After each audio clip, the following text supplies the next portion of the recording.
c'est de la xénophobie, et donc oui, c'est de la discrimination. La LFI, c'est le seul parti en France qui soit xénophobe. Est-ce que Führer Meluche a chialé pour Philippines comme ça? Est-ce qu'il s'est mis des petits cristaux de menthe pour Lola, Thomas et Mathis? Non, absolument pas. Et là, la LFI rend hommage à Aboubacar, mais quand c'est un autre parti et que le nom sonne autrement, c'est de la récupération politique. Aujourd'hui, Sarah Knafo a pris la parole sur, évidemment, devinez quoi, plot twist, l'hypocrisie de la LFI, le deux poids deux mesures des politiques, qui invariablement, et la LFI en a fait sa spécialité, feignent de prendre la partie de la victime, mais quand ça ne les intéresse pas, quand la victime n'est pas instrumentalisable pour leur cause, pour leurs intérêts, alors c'est un fait divers, et si les autres partis osent s'emparer de cet événement, alors c'est de la récupération politique. Méchant, c'est pas bien. Et vous vous rappelez à ce sujet, en l'occurrence, nous avons l'arrivée, la résurrection du nouveau comte de menthe et cristaux, Aznonaz, le Führer Meluche, qui chiale, qui s'exhibe devant la caméra, qui a préparé son petit costume, qui s'est bien coiffé pour l'occasion, hop, les petits cristaux de menthe, et hop, je me mets dans le champ de la caméra, regardez, je chiale. Il faut absolument faire 1 minute de silence pour le malheureux Aboubacar, et oui, évidemment, certainement qu'il faut faire 1 minute de silence, mais est-ce qu'il a fait 1 minute de silence pour Lola? Est-ce qu'il a fait 1 minute de silence pour Philippines? Est-ce qu'il a fait 1 minute de silence pour Thomas? Est-ce qu'il a fait 1 minute de silence pour Mathis? Réponse non, et quand les autres partis ont exigé ça à l'Assemblée, récupération. Bref, allez les amis, trêve de bavardage, on va analyser le discours de Sarah Knafo, on va voir ensemble comment elle traite LFI et son hypocrisie légendaire mais humain, trop humain. Une fois de plus, comment nous font-ils passer des vessies pour des lanternes et l'enfer pour le paradis, et on va voir ça ensemble tout de suite.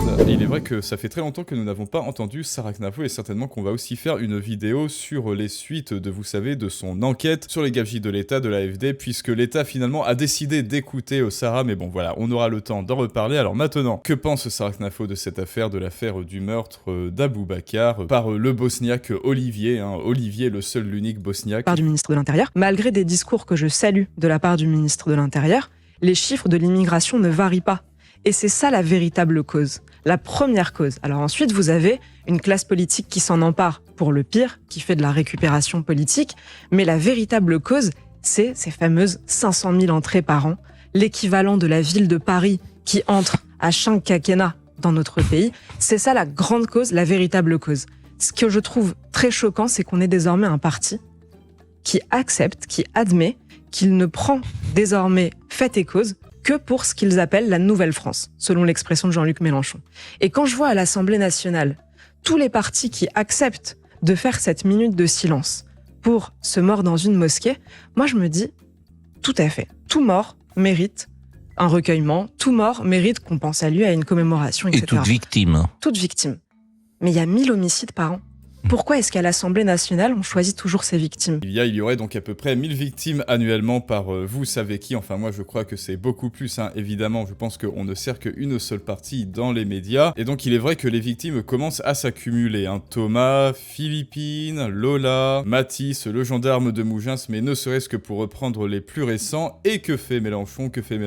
Il sort, il se coiffe bien, il se met dans le champ de la caméra, si et seulement si la victime s'appelle Aboubacar. Seulement si c'est à consonance du nord du sud. Alors pourquoi ? Et là vous allez me dire, ah oui, tu vas dire qu'il fait du clientélisme, mais en fait c'est avéré. Avant, faire du clientélisme en politique, c'était très mal vu, c'était péjoratif, puisque vous prenez vos électeurs comme de la chair à canon, c'est-à-dire vous êtes mes choses, je vais vous instrumentaliser pour aller jusqu'au pouvoir, vous serez juste les idiots utiles, mes idiots utiles, que je ferai semblant d'écouter d'une seule oreille, sauf que la LFI, pour la LFI, eh bien c'est avéré, et ils le portent fièrement. Ils disent que c'est le parti des Arabes, ils sont le parti des Arabes et que c'est leur porte-parole. C'est-à-dire que selon eux, si vous êtes originaire du Maghreb, des pays du nord ou du sud, eh bien vous n'avez pas le droit de voter pour quelqu'un d'autre que pour LFI. Pourquoi ? Parce que implicitement, ils posent sur votre tempe le flingue de la piété morale, du chantage moral et politique. Si tu es un vrai bon arabe, un vrai bon gentil arabe, eh bien tu as voté pour LFI. Parce que moi, blanc français de souche, Mélenchon, millionnaire qui a un manoir et qui a un appartement dans le 16e, eh bien je vais te représenter,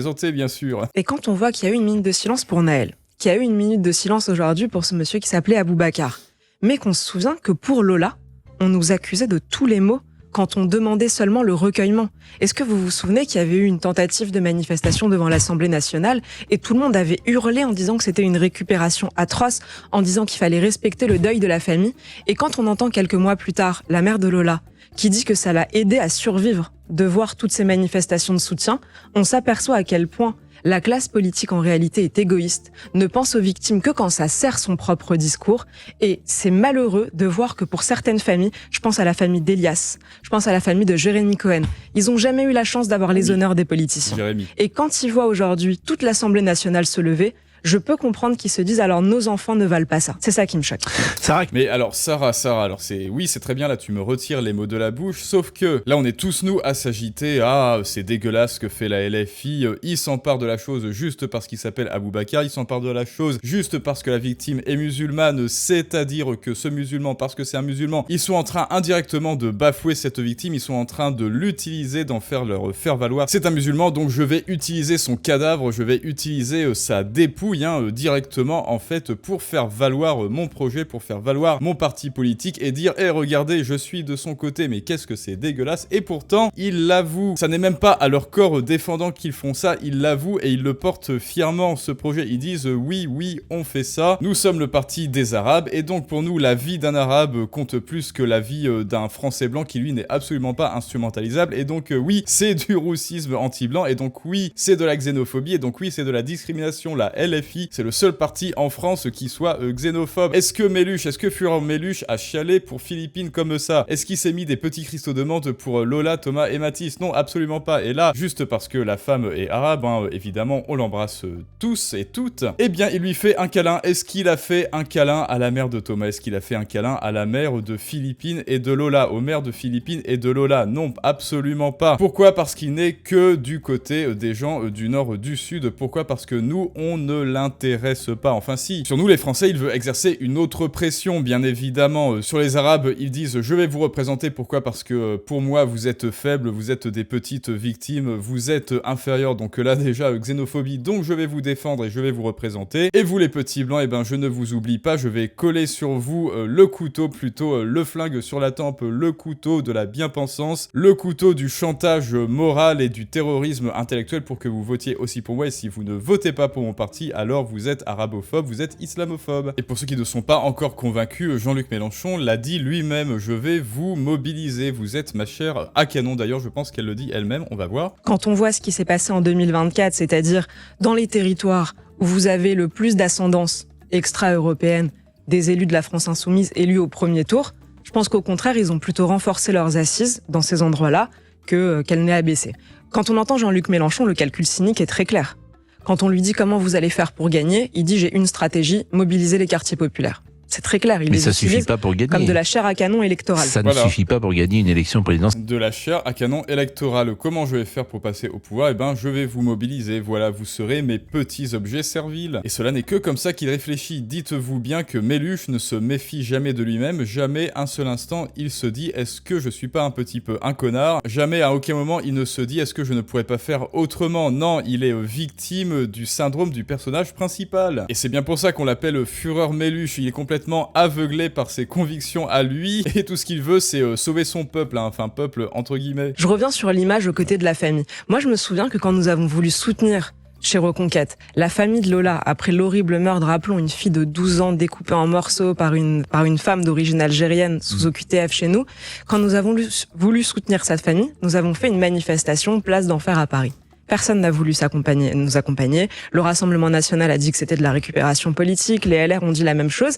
Et nous y étions avec... Voilà, on rend hommage à Lola, c'est de la récupération politique. On rend hommage à Aboubacar, c'est très bien. Voilà, et si vous ne rendez pas hommage à Aboubacar, vous êtes roussiste. Et je me souviens qu'à l'époque, il y avait même eu un complément d'enquête contre nous pour dire que c'était de la récupération politique. De soutenir la mémoire d'une jeune fille et de sa famille après son meurtre. Et quand on entend la mère de Lola qui quelques années après revient dessus en disant heureusement qu'il y a eu ce soutien populaire parce que ça m'a aidé, on se dit vraiment qu'ils sont sans vergogne à chaque fois qu'il y a un mort sous les coups de l'immigration, souvent de personnes qui n'avaient rien à faire sur notre sol, sous OQTF, en situation irrégulière, etc. Ouais.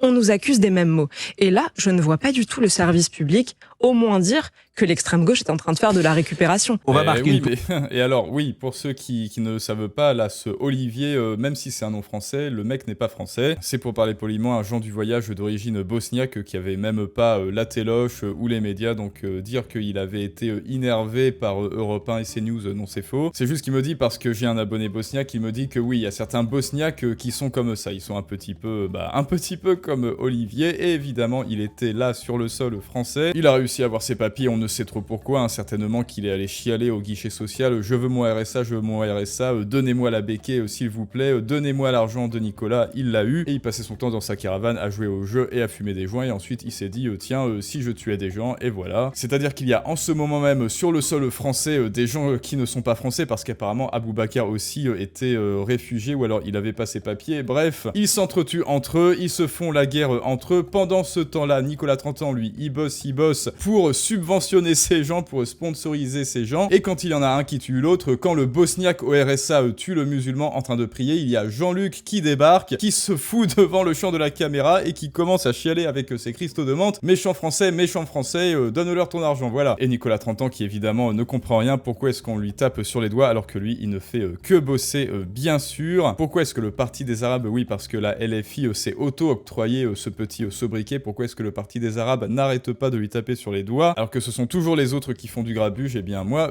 je crois qu'à un moment donné, les gens du nord du sud qui sont représentés entre guillemets par le Parti des Arabes, c'est-à-dire dont les cadres de LFI qui sont blancs, français de souche et ont des manoirs et des appartes dans le 16e un peu partout, à un moment donné je crois qu'ils vont se dire qu'il y a un problème de représentation et surtout un problème d'hypocrisie, mais qui est assumé et décomplexé de la part de LFI. D'ailleurs je pense qu'elle le dit. Que la France insoumise les utilise, je crois que c'est très clair. Et je suis convaincue qu'un jour ça se retournera contre eux. Ah. Je sais pas si vous avez vu cette image où on voit Rima Hassan aux côtés de Mathilde Panot. Et Rima Hassan ose dire devant Mathilde Panot, bientôt le temps du porte-parole sera révolu. Nous prendrons la parole nous-mêmes. Et on voit Mathilde Panot qui fait la grimace parce qu'elle comprend très bien ce que ça veut dire, à savoir on n'aura plus besoin de vous pour nous défendre. Donc je pense qu'un jour ça se retournera contre eux. Ouais, donc voilà, non, ça c'est avéré. Et alors est-ce qu'il n'y a pas un moyen de retrouver cette séquence-là? J'ai tapé, je crois que c'est ça. Alors allez, pour ceux qui sont restés jusqu'à la fin, on va voir la déconfiture de Mathilde Panot, qui est du côté des Arabes parce que c'est la gentille, c'est la super héroïne de la France, bien sûr. Hein. L'antiracisme a besoin de voix et de visages incarnés, et non pas de porte-parole éloignés de ces réalités.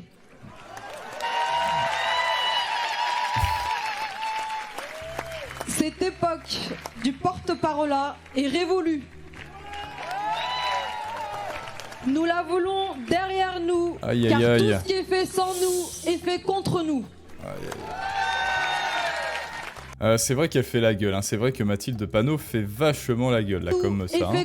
Mais c'est parce qu'à un moment, un parti qui est fondé... Ah oui, là, elle fait vraiment la gueule, là, hein. À un moment donné, mais c'est parce que... Oh putain de merde. Oui, désolé, je suis un peu vulgaire, mais en même temps, un parti qui est fondé sur de la xénophobie inversée, sur du deux poids, deux mesures décomplexé, un tel parti ne peut pas durer très longtemps sans qu'il y ait des petites grimaces comme vous le voyez. Enfin bref, les amis, hein, moi je trouve que comme d'habitude, comme à son habitude, Sarah a tapé dans le mille, je pense qu'on est plutôt d'accord. Dites-moi ce que vous en pensez. Et rappelle-toi que si toi aussi tu as une expertise à transmettre, de la valeur à apporter au monde, un message noble à apporter au monde, mais que tu ne sais pas comment t'y prendre, que les gens ne t'écoutent pas, que tu ne sais pas comment faire te comprendre, et bien d'autres le feront à ta place. Voilà, les politiques, hein, les politicaires le feront à ta place, et comme tu le vois, ils occuperont le devant de la scène pendant que toi tu seras ignoré et méprisé avec tes idées dans l'ombre certainement. Et donc si ça n'est déjà fait, je t'invite à aller voir la nouvelle masterclass, les clés de la persuasion pour apprendre à te faire comprendre. C'est la première marche pour vendre tes idées et augmenter ton impact sur le monde. Et ça n'est pas fini parce que jusqu'au 5 mai minuit, 5 mai à minuit, avec le coupon Persuade, vous avez le droit à 150 € offerts justement pour le programme complet Pouvoir persuasif, l'art de convaincre et engager, avec toutes les techniques des professionnels tirées directement de la science de la persuasion qui a été éprouvée maintes et maintes fois, utilisée donc par les pros pour augmenter ton intelligence sociale, développer une influence positive sur ton entourage, ton audience ou tes clients, mieux te faire comprendre, rallier les autres à ton point de vue et augmenter encore une fois ton impact sur le monde. Et jusqu'au 5 mai, tu auras aussi aussi le droit au programme devient captivant. Ainsi, avec ces 2 programmes dont un offert, tu pourras dire aux gens déjà j'existe,